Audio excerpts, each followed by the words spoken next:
Hello, my friend, and welcome to Wisdom Trek. I am Guthrie Chamberlain, your guide to wisdom and creating a living legacy. Thank you for joining us for our 5-day-per-week Wisdom and Legacy Building podcast. We are broadcasting from our studios at the Big House in Marietta, Ohio. This is day 996 of our trek, and it is Wisdom Wednesday. Creating a biblical worldview is important in order to have a proper perspective on today's current events. To establish a biblical worldview, it is required that we also have a proper understanding of God's Word.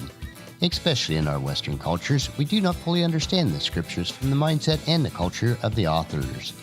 In order to help us all have a better understanding of some of the more obscure passages in God's Word, we are investing Wisdom Wednesdays reviewing a series of essays from one of today's most prominent Hebrew scholars, Dr. Micheal S. Heiser.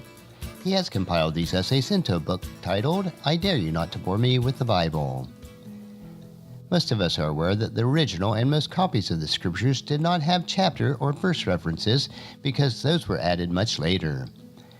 We have certainly come to depend on them in today's culture to locate passages that we are interested in. There are occasions in the Scriptures where there are verses missing in some of the translations. Today's essay, we will look at one of those instances and find out why. Who took verse 4 out of my Bible? Most of us have read John chapter 5 verses 1 through 10, the story of a blind, paralyzed man at the pool of Bethsaida, and we might have read it many times. But I'll bet there's something that might have escaped your attention. While I usually remove the verse numbers in my script, I will leave them in for the passage for today. And this is John chapter 5 verses 1 through 10. Afterward, Jesus returned to Jerusalem for one of the Jewish holy days. Inside the city, near the sheep gate, was the pool of Bethsaida, with 5 covered porches. Crowds of sick people, blind, lame, and paralyzed, lay on the porches. One of the men lying there had been sick for 38 years. When Jesus saw him and knew that he had been ill a long time, he asked him, "Would you like to get well?" "I can't, sir," the man said, "for I have no one to put me into the pool when the water bubbles up. Someone else gets there ahead of me." Jesus told him, "Stand up, pick up your mat, and walk." Instantly the man was healed. He rolled up his sleeping mat and began walking. But this miracle happened on the Sabbath. So the Jewish leaders objected. They said to the man who was cured, "You can't work on the Sabbath. The law does not allow you to carry your sleeping mat." Now if you read this passage very closely, you'll notice that verse 4 is missing. If you start with verse 1, then you realize that verse 4 is not there. Verse 4 is included in some versions like the NSAB, and the verse reads like this. "For an angel of the Lord went down at certain seasons into the pool and stirred up the water.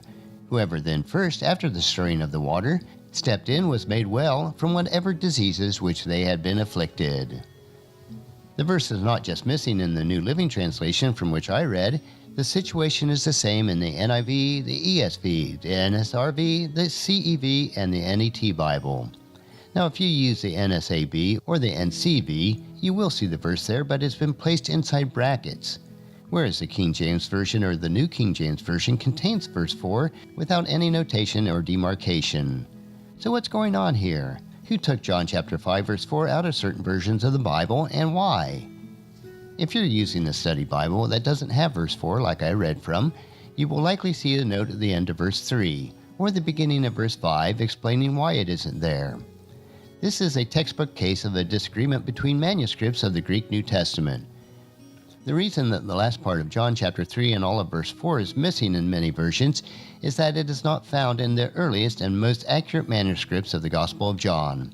Scholars who make a career out of comparing manuscripts, which are referred to as textual critics or paleographers, have discovered that roughly 24 manuscript scribes put asterisk marks at that verse to warn the next scribe who would copy the manuscript that this verse was likely not in the original. To top it all off, 4 of the last 5 Greek words of what would be in John chapter 5 verse 4 aren't found anywhere else in John's writings. This suggests that John chapter 5 verse 4 does not belong in the New Testament, which explains why many modern Bible translations have admitted it. After the 1900s, translators used newer manuscripts which were discovered in the 1800s, which revealed that the verse was likely not in the original. That is why verse 4 is listed in the pre-1900s in the KJV as is, without any brackets, and the NKJV followed the KJV in this regard.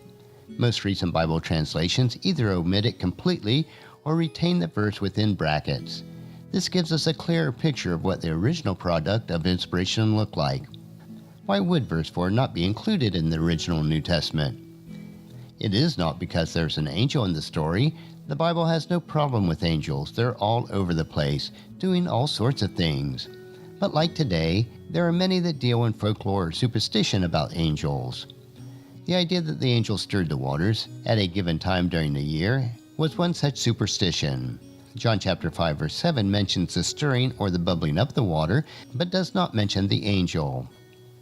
It is likely that John knew the belief about the waters of Bethsaida, but chose to leave it out for a specific reason. Perhaps he does not wish to endorse that an angel was stirring the water.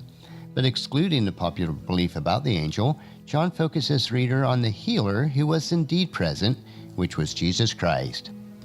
There are some lessons for all of us to learn about the case of the missing verse. First, we need to train ourselves to read the Bible closely. If we miss something like the normal ordering of numbering in John chapter 5, what else are we overlooking? Second, it pays to compare Bible versions. Even scholars who read Greek or Hebrew actively compare manuscript traditions. The work of another scribe or Bible translator can often direct our attention to something important. Third, we need to make sure that the content that we're preaching and teaching has a secure footing in the text. God moved people to invest their lives transmitting biblical texts.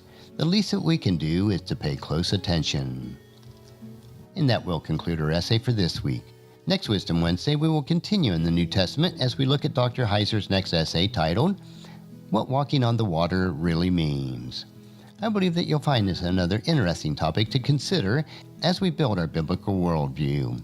Tomorrow we will continue with our 3-minute humor nugget that will provide you with a bit of cheer that will help you to lighten up and live a rich and satisfying life. So encourage your friends and family to join us and then come along with us tomorrow for another day of Wisdom Trek, Creating a Legacy. If you'd like to listen to any of the past 995 treks or read the Wisdom Journals, they are all available at wisdom-trek.com. And I encourage you to subscribe to Apple Podcasts or Google Podcasts so that each day's trek will be downloaded to you automatically. And thank you so much for allowing me to be your guide, your mentor, but most importantly, I am your friend as I serve you through the Wisdom Trek podcast and journal.